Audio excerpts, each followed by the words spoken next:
Yeah, then back here makes you extra grateful for the weather we have. Yeah, especially on a day like today. Not too warm, not too hot, just right. Not any strong winds that Yeah. are coming through causing any issues. And today's temperatures are slightly warmer than what will be tomorrow. And then we do have a little bump about, I'll say, toward the end of the week, just past midweek, before we start cooling back down and maybe even see a chance for a few showers. Current conditions right now in Vancouver at that Maryhill Winery Tasting Room Bistro camera, you can see 85, pretty sunny. Now here's a look at those temperatures that I was talking about. We've had some bumps up into the 90s off and on for the last couple of days.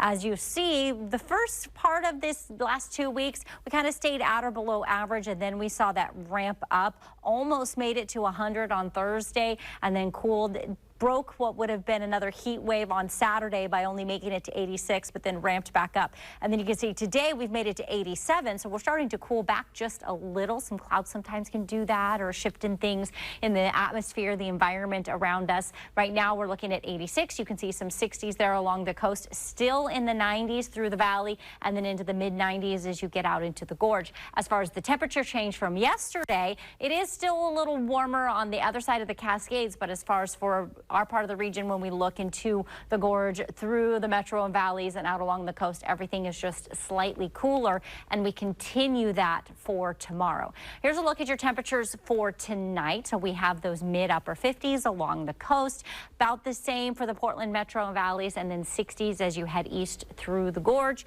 and then you see some mid 50-degree temperatures in central Oregon. But everything we're looking at around the region, mostly clear, pretty calm. Then tomorrow we do start off the day with a few more clouds that will prohibit us from warming up as much, and it looks like we'll top out closer to the mid, maybe low 80s for tomorrow instead of more of the mid to upper 80s for some of us. And then here's your metro temperatures. So like I talked about, cloudy to start, then a sunny afternoon. Maybe some of us just barely making it into the upper 70s, and then low 80s is where we should top out.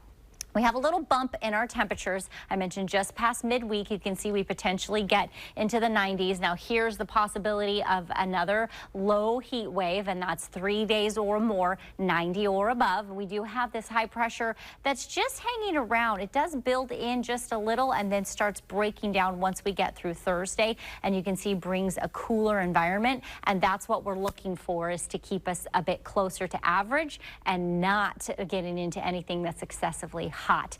Here's what your temperatures look like for tomorrow across the region. Some morning clouds for us, sunny east of the Cascades, and some 90-degree temperatures over there, but mainly 80s for the metro and valleys. Then we have that bump of temperatures Wednesday, Thursday, Friday, getting back into the 90s. Might see that on Saturday, but we will see. And then we begin a very slow cool down that takes us to Monday, mid 80s, and a chance for showers.